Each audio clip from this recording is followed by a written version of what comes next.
For this first DIY, you're going to use one of the love signs that you can get at Dollar Tree right now. They're kind of on the smaller side, about 3 inches tall maybe.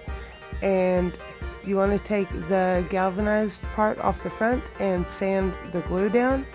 And then you're going to cut a piece of scrapbook paper, or I used cardstock paper here because it was what I had on hand.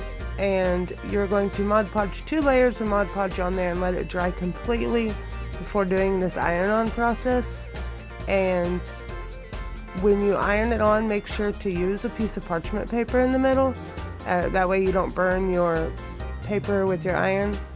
And I had my iron turned up on high, just high dry heat will activate the Mod Podge and hold the paper to it without having the horrible creases. And I was always the worst at Mod Podging, and I saw a lady do this on Facebook one day and I was in love, and it is total game changer if you enjoy Mod Podging.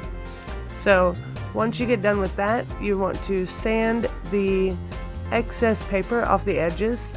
Now make sure when you sand that you are using a downward motion, that way you are not going to rip your paper.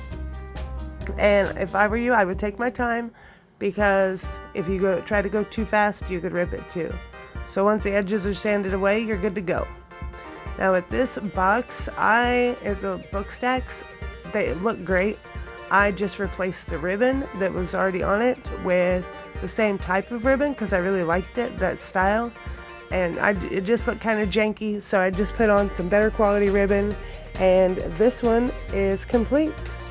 After I had completed my love sign, I decided I wanted to put a little rose for the O, and I thought that just topped it off and made it look adorable. I hope you guys enjoyed this video. Make sure you hit the like button down below and subscribe if you haven't already done so, and I will see you guys in my next video.